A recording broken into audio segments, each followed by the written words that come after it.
வந்து எங்கே போவது என்று தெரியாமல் இருக்கிற வாசுதேவன் அந்த பீச்சுக்கு எதிரில் இருக்கிற பாரதி பார்க்கில் போய் சும்மா உட்காந்து காலையிலிருந்து சாயங்காலம் சும்மா உட்கார்ந்து கொண்டு இருக்கிறான். அவன் பிறப்பால் ஒரு பிராமண சமூகத்தை சேர்ந்தவன் அந்த வாசுதேவன். ஒரு நாள் அந்த பீச்சுக்கு வாக்கிங் வருகிற அவனுடைய மாமா, என்னைக்கு தொழிற்சாலையில் போய் பிராமணெல்லாம் வேலை செய்ய ஆரம்பிச்சுங்களோ அன்னைக்கு கெட்டுச்சிட அந்த சமூகம் என்று இவனை சொல்லுகிறார். ஏன்னால் உடல் உழைப்பில் பெரிதாய் நாட்டம் இல்லாதவர்களாக பிராமண சமூகம் இருக்கிறது. பிரபஞ்சன் இவ்வளவு நுணுக்கமான விஷயங்களையும் ஒரு சிறுகதையில் எழுதுகிறார். உடனே இந்த பையன் சொல்றான், மாமா நீங்கள் செய்கிற வக்கீல் தொழில் என்ன புனிதமான தொழிலா? இல்லைடா, நீ வந்து ஒரு பண்டிதருடைய புள்ள, நீ வந்து கோயிலுக்கு வந்து பூசாரியா, நீ வந்து இப்போ கோயிலுக்கு இவராக போயிருக்கணும். ஆனால் நீ வந்து என்ன பண்ணுகிறன்னு அவன் சொல்லுவான், இந்த வக்கீல் தொழில்ன்றதே அயோக்கியத்தனமான தொழில் தானே, பொய் கேஸ் சொல்கிறது தானே, நீ வந்து பொய் சாட்சி சொல்கிறது தானே, அதை உற்பத்தி பண்ணுற நீ பிராமணன் ஆக்கலாம், நான் இருக்கக்கூடாதான்னு அவன் கேட்பான். பயங்கரமான தர்க்கம். அவர் சொல்லுவார், நான் செத்தா கூட என் சாவுக்கு வரக்கூடாது நீண்டுவார். இந்த வாசுதேவன் அந்த பீச்சில் அந்த பார்க்கில் உட்காந்துருப்பான். ஒரு நாள் வந்து கேட்பாரற்று ஒரு கல் கிடக்கும் அந்த பார்க்கில். இவன் கஷ்டப்பட்டு அந்த கல்லை நிமிர்த்தி வைப்பான். நிமிர்த்தி வச்சு பார்த்தா அது ஒரு பிரமாதமான சிற்பம். ஒரு கோவிலில் இருக்கக்கூடிய ஒரு கடவுளுடைய சிற்பத்தை அவன் எடுத்து நிமிர்த்தி அதுக்கு கீழே ஒரு கல் வச்சு அப்படி உயர்த்தி பார்ப்பான். ஒரு தெய்வத்தை, ஒரு தெய்வ சிற்பத்தை யாரோ ஒருத்தர் இப்படி போட்டு வைத்திருக்கிறார்களேன்னு அவன் நினைக்கிற அந்த தருணத்தில் அவனுடைய தோள் மீது ஒரு கைப்படியும்.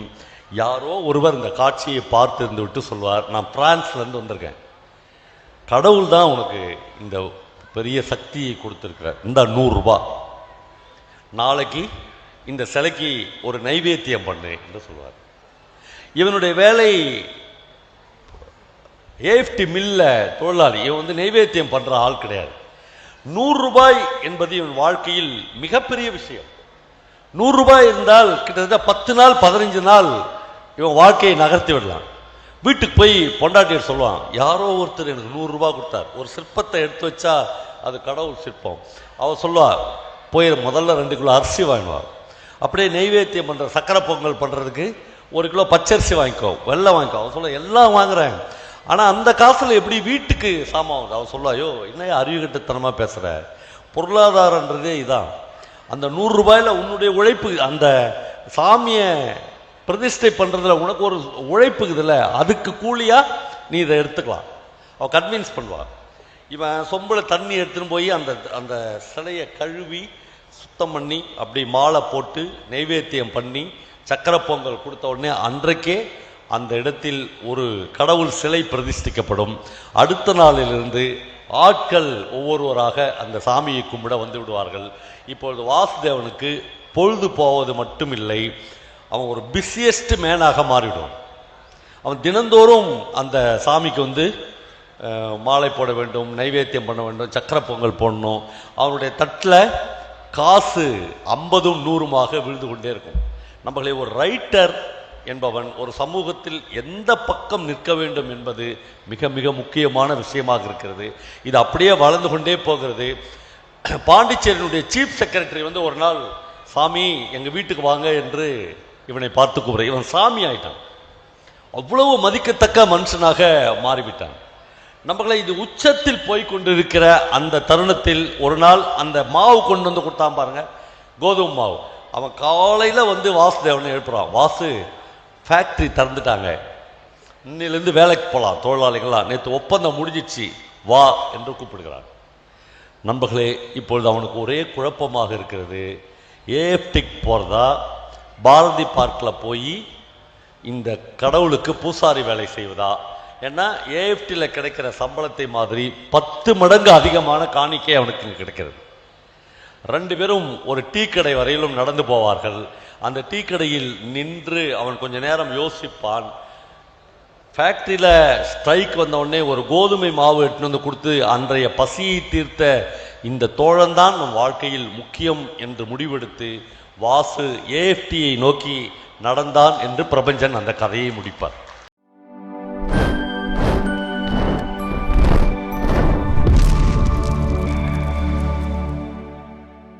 ஒரு லிமிட் வரையிலும் தான் நம்முடைய பாட புத்தகங்கள் நமக்கு பல விஷயங்களை சொல்லிக் கொடுக்கிறார்கள். வாஞ்சிநாதன் ஒரு மிகப்பெரிய தியாகி. வாஞ்சிநாதன் ஆஷ்துரையை ஒரு 1.5 மீட்டர் தூரத்தில் வைத்து துப்பாக்கியால் சுட்டான் என்றெல்லாம் நாம் பாட புத்தகங்களில் படித்திருக்கிறோம். ஆனால் புதிய புதிய புத்தகங்கள் வருகிற போது, ஆய்வுகள் வருகிற போது நம்முடைய சிந்தனையை வேறு விஷயத்தில் கொண்டு போகிறார்கள். ஒரு அருந்ததிய தெருவில் அந்த ஆஷ்துரையினுடைய ஜீப் போகிற போது ஒரு பிரசவத்திற்கு துடித்து கொண்டிருக்கிற ஒரு அருந்ததிய பெண்ணை தொட்டு தூக்காமல் ஒரு சமூகம் அவருடைய இறப்புக்காக வேடிக்கை பார்த்த போது ஆஷ்துரை அந்த பொண்ணை கூட்டின் போய் திருநெல்வேலி மருத்துவமனையில் ஒப்படைத்து அந்த பெண்ணை காப்பாற்றினதற்காகவும், அந்த ஜாதிய நிறவலை இன்றைக்கு கவின் படுகொலை வரையிலும் அதனுடைய நீட்சி இருக்கிறது. அந்த ஜாதிய நிறவலை பொறுத்து கொள்ள முடியாத பல பேர் வாஞ்சிநாதனை கருவியாக்கி ஆஷ்துரையை சுட்டார்கள் என்று ஒரு புதிய புத்தகத்தில் ஒரு ஆய்வு வந்திருக்கிறது. வகுப்பறைகளுக்கு வெளியே தான் எப்பொழுதுமே மிகச்சிறந்த கல்வியும் மிகச்சிறந்த அனுபவம் நம்மளுக்கு பகிர்ந்து தரப்படுகிறது. நம்மளே பிரபஞ்சன் என்னுடைய மிக நெருக்கமான நண்பர். அவர் சொன்னார், அவர் வீட்டில் ஒரு பேரா இருப்பான். அந்த பையன் எப்பொழுதும் பிரபஞ்சன்ட்ட நிறைய கேள்விகளை கேட்டுக்கொண்டே இருப்பான். நம்ம வீட்டில் இருக்கிற சின்ன குழந்தைகளும் அப்படி கேட்டுக்கொண்டே இருப்பார். அவர் திடீர்னு சொல்வார், அவர் தாத்தா குதிரை ஏன் தாத்தா ஓடுது அப்படின்னு கேட்பாங்க. அவர் சொல்றாரு, அதுக்கு 4 கால் இருக்குது. சேருக்கு கூட தான் 4 கால் இருக்குது, சேர் ஏன் தாத்தா ஓடலை அப்படின்னு கேட்பாங்க. சார் நான் சாகித்ய அகாடமிலாம் வாங்கினேன் சார், ஆனால் எனக்கு சொல்ல தெரியல சார் சொல்றாரு. அப்படி அந்த பையன் திடீர்னு ஒரு நாள் பேசுறதே நிறுத்திட்டான். எந்த கேள்விகளுமே தாத்தா கிட்ட கேட்கல. மருமகளை கூப்பிட்டு கேட்குறாரு, தம்பி எதுவுமே கேட்க மாட்டான், அவனை தான் ஸ்கூலில் சேர்த்துட்டல மாமா அப்படின்றாங்க.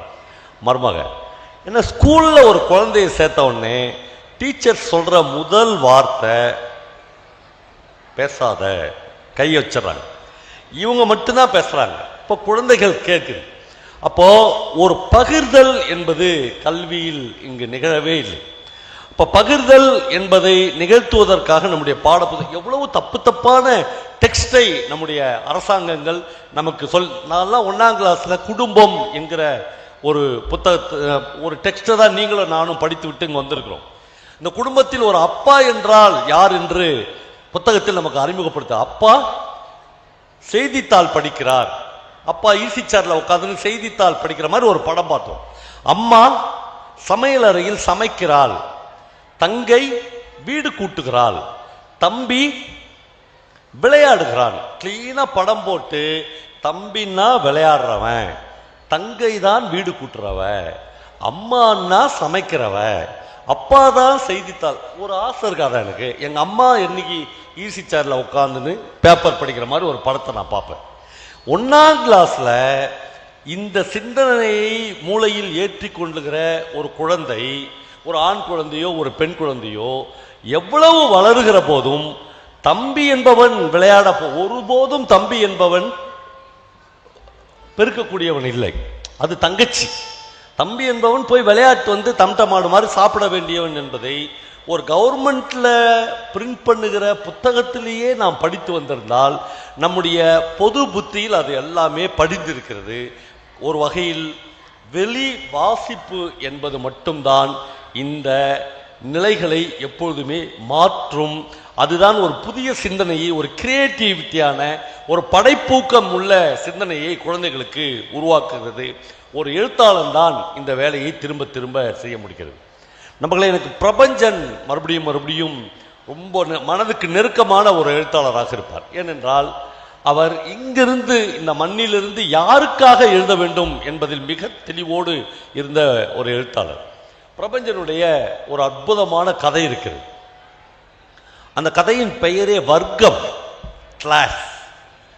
ஒரு உங்களுக்கு தெரியும், பாண்டிச்சேரியில் ஆங்கிலோ பிரெஞ்சு மில் என்று ஒரு ஏஎஃப்டி மில் என்று ஒரு மிகப்பெரிய மில் இருந்தது. அந்த மில்லில் 2000 தொழிலாளர்கள் வேலை பார்த்து கொண்டிருந்தார்கள். அந்த மில்ல இருந்து திடீரென்று ஒரு நாள் மில் ஸ்ட்ரைக் வந்துவிட்டது. ஒரு வாரம் கூட தொழிலாளர்களால் ஒழுங்கா சாப்பிட முடியல. ஒரு ஸ்ட்ரைக் வந்த உடனே மிகப்பெரிய பொருளாதார பிரச்சனைகள் தொழிலாளர்கள் வாழ்க்கையில் வந்துவிட்டது.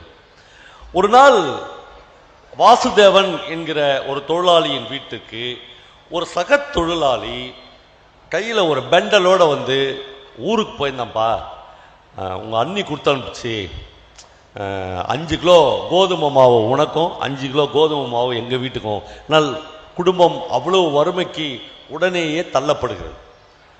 ஒரு 10 ரூபா நீ வச்சுக்கோ, 10 ரூபா நானும் வச்சுக்கிறேன் என்று அந்த கதையை பிரபஞ்சன் ஆரம்பிக்கிறார். ஸ்ட்ரைக் வந்து எங்கே போவது என்று தெரியாமல் இருக்கிற வாசுதேவன் அந்த பீச்சுக்கு எதிரில் இருக்கிற பாரதி பார்க்கில் போய் சும்மா உட்காந்து காலையிலிருந்து சாயங்காலம் சும்மா உட்கார்ந்து கொண்டிருக்கிறான். அவன் பிறப்பால் ஒரு பிராமண சமூகத்தை சேர்ந்தவன் அந்த வாசுதேவன்.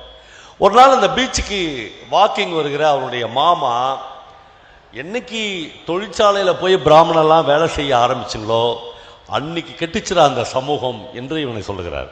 ஏன்னால் உடல் உழைப்பில் பெரிதாய் நாட்டம் இல்லாதவர்களாக பிராமண சமூகம் இருக்கிறது. பிரபஞ்சன் இவ்வளவு நுணுக்கமான விஷயங்களையும் ஒரு சிறுகதையில் எழுதுகிறார்.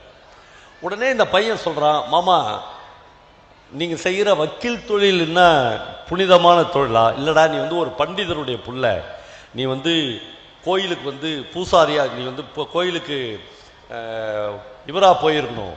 ஆனால் நீ வந்து என்ன பண்ணுகிறன்னு அவன் சொல்லுவான், இந்த வக்கீல் தொழில்ன்றதே அயோக்கியத்தனமான தொழில் தானே, பொய் கேஸ் சொல்கிறது தானே, நீ வந்து பொய் சாட்சி சொல்கிறது தானே, அதை உற்பத்தி பண்ணுற நீ பிராமணன் ஆக்கலாம், நான் இருக்கக்கூடாதான்னு அவன் கேட்பான்.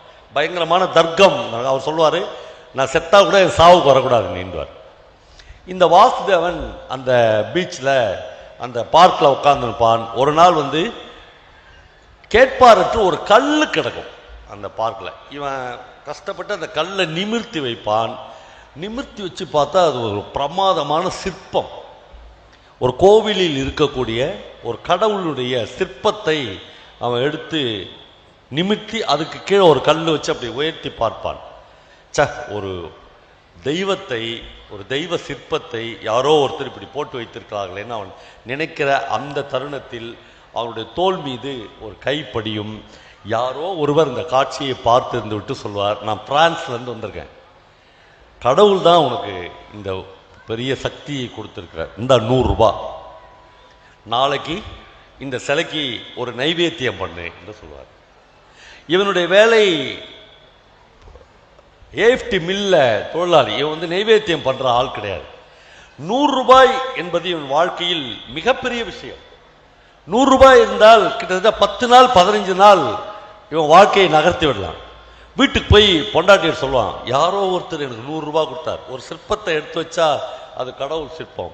அவள் சொல்லுவா, போய் முதல்ல 2 கிலோ அரிசி வாங்குவாள், அப்படியே நெய்வேத்தியம் பண்ணுற சக்கரை பொங்கல் பண்ணுறதுக்கு 1 கிலோ பச்சரிசி வாங்கிக்கோ, வெள்ளம் வாங்கிக்கோ. அவன் சொல்ல, எல்லாம் வாங்குறேன், ஆனால் அந்த காசில் எப்படி வீட்டுக்கு சாமான் வாங்க? அவன் சொல்லுவாயோ, என்ன அறிவுகட்டத்தனமாக பேசுகிற, பொருளாதாரன்றதே இதான். அந்த 100 ரூபாயில் உன்னுடைய உழைப்பு, அந்த சாமியை பிரதிஷ்டை பண்ணுறதுல உனக்கு ஒரு உழைப்புக்குதுல்ல, அதுக்கு கூலியா நீ இதை எடுத்துக்கலாம். அவன் கன்வின்ஸ் பண்ணுவான். இவன் சொம்புல தண்ணி எடுத்துன்னு போய் அந்த அந்த சிலையை கழுவி சுத்தம் பண்ணி அப்படி மாலை போட்டு நைவேத்தியம் பண்ணி சக்கரை பொங்கல் கொடுத்த உடனே அன்றைக்கே அந்த இடத்தில் ஒரு கடவுள் சிலை பிரதிஷ்டிக்கப்படும். அடுத்த நாளிலிருந்து ஆட்கள் ஒவ்வொருவராக அந்த சாமியை கும்பிட வந்து விடுவார்கள். இப்பொழுது வாசுதேவனுக்கு பொழுது போவது மட்டும் இல்லை, அவன் ஒரு பிஸியஸ்ட் மேனாக மாறிவிடுவான். அவன் தினந்தோறும் அந்த சாமிக்கு வந்து மாலை போட வேண்டும், நைவேத்தியம் பண்ண வேண்டும், சக்கரை பொங்கல் போடணும். அவனுடைய தட்டில் காசு 50ம் 100மாக விழுந்து கொண்டே இருக்கும். நம்மளை ஒரு ரைட்டர் என்பவன் ஒரு சமூகத்தில் எந்த பக்கம் நிற்க வேண்டும் என்பது மிக மிக முக்கியமான விஷயமாக இருக்கிறது. இது அப்படியே வளர்ந்து கொண்டே போகிறது.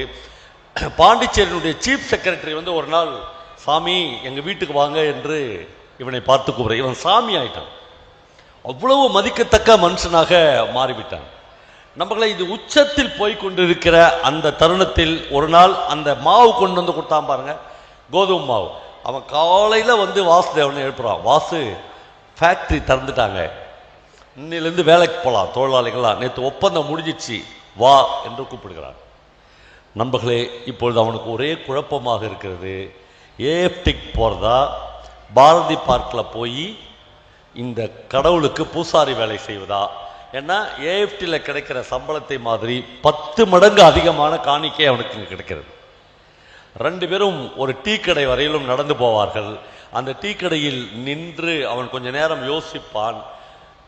ஃபேக்டரியில் ஸ்ட்ரைக் வந்த உடனே ஒரு கோதுமை மாவு எடுத்துன்னு வந்து கொடுத்து அன்றைய பசியை தீர்த்த இந்த தோழன்தான் நம் வாழ்க்கையில் முக்கியம் என்று முடிவெடுத்து வாசு ஏஎஃப்டியை நோக்கி நடந்தான் என்று பிரபஞ்சன் அந்த கதையை முடிப்பார். அவனுக்கு நன்றாக தெரியும் இந்த கடவுளை வைத்து நாம் பிழைப்பு நடத்த முடியாது என்கிற முடிவுக்கு அவன் வருவான். ஒரு எழுத்தாளன் எழுதுகிற போதே அவனுடைய சொற்களில், அவனுடைய நுட்பங்களில், அவன் வாழ்வு அனுபவங்களில் இருந்து அவன் எந்த பக்கம் நிற்கிறான் என்பது மிக மிக முக்கியமான ஒரு விஷயமாக இருக்கிறது நண்பர்களே. வாசிப்பு ஒரு மனிதனை எப்படியெல்லாம் மேம்படுத்தும் என்பதை உலகம் முழுக்க நீங்கள் டிராவல் போய் பயணமும் வாசிப்பும் மட்டும்தான் ஒரு மனிதனுடைய வாழ்க்கையை மறுபடியும் மறுபடியும் செப்பனிட்டு கொண்டே இருக்கிறது. அதே மாதிரி இப்போ யுகபாரதி பேசுகிற போது அவர் அவர் அவர் தெரித்த, அவர் உச்சரித்த பல வரிகள் வாழ்வின் எந்த நாளிலும் கூடவே வரும். ஒரு கவிதை வரிகள் என்பது நீங்கள் ஒரு தப்பு செய்ய போகும்போது, ஒரு குற்றம் புரிய போகும்போது, நீங்கள் வாழ்வின் ஒரு மோசமான முடிவெடுக்கிற போது ஒரு கவிதை வரி உங்களை காப்பாற்றும். ஒரு கவிதை வரி உங்களை கைப்பிடித்து தூக்கி இந்த வாழ்க்கையின் மேன்மையான பகுதியில் நடத்தும். இந்த உலகத்தில் எந்த மனிதனும் பரிபூர்ணமான யோகியன் என்று இந்த உலகத்தில் யாருமே இல்லை. அதே மாதிரி இந்த உலகத்தின் பட்டு மோசமான மனிதன், இவனை மாதிரி கேவலமான மனிதன் என்று எந்த மனிதனுமே இல்லை. மனிதர்கள் பிறக்கிற போது அப்பழுக்கில்லாத குழந்தைகளாக மட்டுமே பிறக்கிறார்கள். அவர்களுடைய வளர்ப்பில், அவர்களுடைய வாசிப்பில், அவர்களுடைய வாழ்வில், அவர்கள் தங்களுடைய வாழ்நாளில் இப்படியும் அப்படியுமாக இருக்கிறார். ஒரு மோசமான மனிதன் ஒரே பீரியட்ல தன்னுடைய வாழ்நாள் முழுக்க மோசமான மனிதனாக எப்பொழுதுமே இருப்பதில்லை. அவனே ஒரு தருணத்தில் மிக உன்னதமான மனிதனாக இருக்கிறார். வண்ணதாசன் தன்னுடைய வாழ்வு அனுபவங்களில் ஒரு இடத்தில் சொல்வார், ஒரு மிலிட்ரியிலிருந்து ரிட்டையர்ட் ஆகி வந்த ஒருத்தன் தினந்தோறும் குடித்து விட்டு தன்னுடைய மனைவியை அடிப்பவனாக இருப்பான். ஆனால் நண்பர்களே, அவன் செக்யூரிட்டி வேலைக்கு, ஒரு எஸ்பிஐக்கு, ஸ்டேட் பேங்க் ஆஃப் இந்தியாவுக்கு செக்யூரிட்டி வேலைக்கு போகிற ஒவ்வொரு நாளும் அவன் கையில் ஒரு தூக்கு கேரியரில் பால் வாங்கி கொண்டு போவான். ஏனென்றால் ஸ்டேட் பேங்குக்கு வெளியே அனாதையாக சுற்றி கொண்டிருக்கிற 2-3 தெரு நாய்களுக்கு அவன் பால் ஊட்டுவான், பொறை வாங்கி கொடுப்பான். இந்த பக்கம் குடித்து விட்டு மனைவியை அடிக்கிற ஒரு மனிதனாக இருக்கிற அதே மனிதன்தான் அந்த ஸ்டேட் பேங்கில் வேலை செய்கிற 30 பேர் 40 பேருக்கு இல்லாத அந்த கருணையும் ஈகையும் இவனுக்கு இருக்கிறது. அப்ப எந்த மனிதர்களும் இந்த உலகத்தில் சாதாரண மனிதர்கள் இல்லை. எந்த மனிதர்களும் இந்த உலகத்தில் மேன்மையான மனிதர்களும் இல்லை. இந்த பர்சன்டேஜ் இந்த வாழ்க்கையில் மாறி மாறி வந்து கொண்டிருக்கு. இந்த பர்சன்டேஜில் நாம் எந்த இடத்தில் இருக்கிறோம் என்பதை ஒரு தொடர்ச்சியான வாசிப்பு மட்டுமே நமக்கு கற்றுத்தருகிறது. அதே மாதிரி இந்த வாழ்க்கையின் பல பகுதிகளை பார்த்து கொண்டிருக்கிற நம்முடைய குழந்தைகளுக்கு நாம் போதிக்காமலேயே நாம் அந்த குழந்தைகளுக்கு நம்முடைய அறத்தை, நம்முடைய எல்லாவற்றையும் நாம் கையளிக்கிறோம். இது ரொம்ப ரொம்ப முக்கியமான விஷயமாக நான் கருதுகிறேன். இதைத்தான் எழுத்தாளன் மறுபடியும் மறுபடியும் நம்முடைய எழுத்துக்களில் எழுதி கொண்டே இருக்கிறான். புக் ஃபேர் நடக்கிறது, புத்தகங்கள் வாங்கிறது என்பது இந்த கண்டதையும் படித்தால் பண்டிதன் ஆகலாம் அப்படிலாம் ஒரு பழமொழி இருக்கும். அதெல்லாம் ரொம்ப தப்பான பழமொழி என்று இன்றைக்கு காலம் கண்டதெல்லாம் படிக்கக்கூடாது. நாம் தேர்ந்தெடுத்து நம்முடைய தேர்வுகள் ரொம்ப ரொம்ப முக்கியம் என்று நான் கருதுகிறேன். வாழ்க்கையில் எதையெல்லாம் இப்போ இந்த புக் ஃபேரில் மிக அதிகமாக விற்ற 2 புத்தகங்களை சொல்லுங்க அப்படி என்று ஒரு பத்திரிகை நிருபர்கள் உங்களை கேட்கிற போது, கோலம் போடுவது எப்படி, பணம் சம்பாதிப்பது எப்படி, 30 நாளில் லட்சாதிபதி ஆவது எப்படி, இந்த 3 புத்தகங்களும் இந்த புக் ஃபேரில் மிக அதிகமாக விற்று இருக்கிறது என்றால் இந்த புக் ஃபேரே நடக்க வேணாம். இந்த புக் ஃபேர் நடக்கணும் என்று எந்த அவசியமும் இல்லை. ஏனென்றால் நீங்கள் இன்றைக்கும் உங்களுடைய அதிகாரத்திற்கு, உங்களுடைய பண தேடுதலுக்கு இந்த புக் ஃபேரையும் ஒரு பயன்படுத்தி கொள்ள முடியுமா, ஒரு ஆதாயப்படுத்தி கொள்ள முடியுமா என்பதற்காக மட்டுமே நீங்கள் இதற்குள்ளாக செலவழிக்கிறீர்கள் என்று ஊர்ஜிதமாகப்படும்.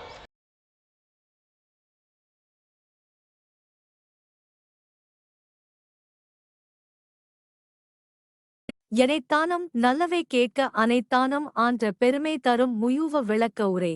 எவ்வளவு சிறிதே ஆயினும் நல்லவற்றைக் கேட்டறிய வேண்டும். கேட்ட அந்த அளவிற்கு அவை நிறைந்த பெருமையை தரும். சாலமன் பாப்பையா விளக்க உரை. சிறிது நேரமே என்றாலும் உறுதி தரம் நற்பொருளைக் கேட்க வேண்டும். அதுகூட நிறைந்த பெருமையைத் தரும். கலைஞர் விளக்க உரை. நல்லவற்றை எந்த அளவுக்கு கேட்கிறோமோ அந்த அளவுக்கு பெருமை கிடைக்கும் என்ற நம்பிக்கையுடன் இருக்க வேண்டும். எனைத்தானும் நல்லவை கேட்க அனைத்தானும் ஆன்ற பெருமை தரும் முயூவ விளக்க உரை. எவ்வளவு சிறிதே ஆயினும் நல்லவற்றைக் கேட்டறிய வேண்டும். கேட்ட அந்த அளவிற்கு அவை நிறைந்த பெருமையைத் தரும். சாலமன் பாப்பையா விளக்க உரை. சிறிது நேரமே என்றாலும் உறுதி தரம் நற்பொருளைக் கேட்க வேண்டும். அதுகூட நிறைந்த பெருமையைத் தரும். கலைஞர் விளக்க உரை. நல்லவற்றை எந்த அளவுக்கு கேட்கிறோமோ அந்த அளவுக்கு பெருமை கிடைக்கும் என்ற நம்பிக்கையுடன் இருக்க வேண்டும். எனைத்தானும் நல்லவை கேட்க அனைத்தானும் ஆன்ற பெருமை தரும் முயூவ விளக்க உரை. எவ்வளவு சிறிதே ஆயினும் நல்லவற்றைக் கேட்டறிய வேண்டும். கேட்ட அந்த அளவிற்கு அவை நிறைந்த பெருமையைத் தரும். சாலமன் பாப்பையா விளக்க உரை. சிறிது நேரமே என்றாலும் உறுதி தரம் நற்பொருளைக் கேட்க வேண்டும். அதுகூட நிறைந்த பெருமையைத் தரும். கலைஞர் விளக்க உரை. நல்லவற்றை எந்த அளவுக்கு கேட்கிறோமோ அந்த அளவுக்கு பெருமை கிடைக்கும் என்ற நம்பிக்கையுடன் இருக்க வேண்டும். எனைத்தானும் நல்லவை கேட்க அனைத்தானும் ஆன்ற பெருமை தரும் முயூவ விளக்க உரை. எவ்வளவு சிறிதே ஆயினும் நல்லவற்றைக் கேட்டறிய வேண்டும். கேட்ட அந்த அளவிற்கு அவை நிறைந்த பெருமையைத் தரும். சாலமன் பாப்பையா விளக்க உரை. சிறிது நேரமே என்றாலும் உறுதி தரம் நற்பொருளைக் கேட்க வேண்டும். அதுகூட நிறைந்த பெருமையைத் தரும். கலைஞர் விளக்க உரை. நல்லவற்றை எந்த அளவுக்கு கேட்கிறோமோ அந்த அளவுக்கு பெருமை கிடைக்கும் என்ற நம்பிக்கையுடன் இருக்க வேண்டும். எனைத்தானும் நல்லவை கேட்க அனைத்தானும் ஆன்ற பெருமை தரும் முயூவ விளக்க உரை. எவ்வளவு சிறிதே ஆயினும் நல்லவற்றைக் கேட்டறிய வேண்டும். கேட்ட அந்த அளவிற்கு அவை நிறைந்த பெருமையைத் தரும். சாலமன் பாப்பையா விளக்க உரை. சிறிது நேரமே என்றாலும் உறுதி தரம் நற்பொருளைக் கேட்க வேண்டும். அதுகூட நிறைந்த பெருமையைத் தரும். கலைஞர் விளக்க உரை. நல்லவற்றை எந்த அளவுக்கு கேட்கிறோமோ அந்த அளவுக்கு பெருமை கிடைக்கும் என்ற நம்பிக்கையுடன் இருக்க வேண்டும். எனைத்தானும் நல்லவை கேட்க அனைத்தானும் ஆன்ற பெருமை தரும் முயூவ விளக்க உரை. எவ்வளவு சிறிதே ஆயினும் நல்லவற்றைக் கேட்டறிய வேண்டும். கேட்ட அந்த அளவிற்கு அவை நிறைந்த பெருமையைத் தரும். சாலமன் பாப்பையா விளக்க உரை. சிறிது நேரமே என்றாலும் உறுதி தரம் நற்பொருளைக் கேட்க வேண்டும். அதுகூட நிறைந்த பெருமையைத் தரும். கலைஞர் விளக்க உரை. நல்லவற்றை எந்த அளவுக்கு கேட்கிறோமோ அந்த அளவுக்கு பெருமை கிடைக்கும் என்ற நம்பிக்கையுடன் இருக்க வேண்டும். எனைத்தானும் நல்லவை கேட்க அனைத்தானும் ஆன்ற பெருமை தரும் முயூவ விளக்க உரை. எவ்வளவு சிறிதே ஆயினும் நல்லவற்றைக் கேட்டறிய வேண்டும். கேட்ட அந்த அளவிற்கு அவை நிறைந்த பெருமையைத் தரும்.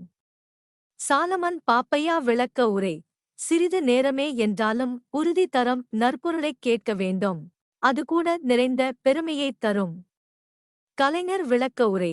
நல்லவற்றை எந்த அளவுக்கு கேட்கிறோமோ அந்த அளவுக்கு பெருமை கிடைக்கும் என்ற நம்பிக்கையுடன் இருக்க வேண்டும். எனைத்தானும் நல்லவை கேட்க அனைத்தானும் ஆன்ற பெருமை தரும் முயூவ விளக்க உரை. எவ்வளவு சிறிதே ஆயினும் நல்லவற்றைக் கேட்டறிய வேண்டும். கேட்ட அந்த அளவிற்கு அவை நிறைந்த பெருமையைத் தரும். சாலமன் பாப்பையா விளக்க உரை. சிறிது நேரமே என்றாலும் உறுதி தரம் நற்பொருளைக் கேட்க வேண்டும். அதுகூட நிறைந்த பெருமையைத் தரும். கலைஞர் விளக்க உரை. நல்லவற்றை எந்த அளவுக்கு கேட்கிறோமோ அந்த அளவுக்கு பெருமை கிடைக்கும் என்ற நம்பிக்கையுடன் இருக்க வேண்டும். எனைத்தானும் நல்லவை கேட்க அனைத்தானும் ஆன்ற பெருமை தரும் முயூவ விளக்க உரை. எவ்வளவு சிறிதே ஆயினும் நல்லவற்றைக் கேட்டறிய வேண்டும். கேட்ட அந்த அளவிற்கு அவை நிறைந்த பெருமையைத் தரும். சாலமன் பாப்பையா விளக்க உரை. சிறிது நேரமே என்றாலும் உறுதி தரம் நற்பொருளைக் கேட்க வேண்டும். அதுகூட நிறைந்த பெருமையைத் தரும். கலைஞர் விளக்க உரை. நல்லவற்றை எந்த அளவுக்கு கேட்கிறோமோ அந்த அளவுக்கு பெருமை கிடைக்கும் என்ற நம்பிக்கையுடன் இருக்க வேண்டும். எனைத்தானும் நல்லவை கேட்க அனைத்தானும் ஆன்ற பெருமை தரும் முயூவ விளக்க உரை. எவ்வளவு சிறிதே ஆயினும் நல்லவற்றைக் கேட்டறிய வேண்டும். கேட்ட அந்த அளவிற்கு அவை நிறைந்த பெருமையைத் தரும். சாலமன் பாப்பையா விளக்க உரை. சிறிது நேரமே என்றாலும் உறுதி தரம் நற்பொருளைக் கேட்க வேண்டும். அது கூட நிறைந்த பெருமையைத் தரும். கலைஞர் விளக்க உரை: நல்லவற்றை எந்த அளவுக்கு கேட்கிறோமோ அந்த அளவுக்கு பெருமை கிடைக்கும் என்ற நம்பிக்கையுடன் இருக்க வேண்டும். எனைத்தானும் நல்லவை கேட்க அனைத்தானும் ஆன்ற பெருமை தரும் முயூவ விளக்க உரை: எவ்வளவு சிறிதே ஆயினும் நல்லவற்றைக் கேட்டறிய வேண்டும். கேட்ட அந்த அளவிற்கு அவை நிறைந்த பெருமையைத் தரும். சாலமன் பாப்பையா விளக்க உரை: சிறிது நேரமே என்றாலும் உறுதி தரம் நற்பொருளைக் கேட்க வேண்டும். அது கூட நிறைந்த பெருமையைத் தரும். கலைஞர் விளக்க உரை: நல்லவற்றை எந்த அளவுக்கு கேட்கிறோமோ அந்த அளவுக்கு பெருமை கிடைக்கும் என்ற நம்பிக்கையுடன் இருக்க வேண்டும்.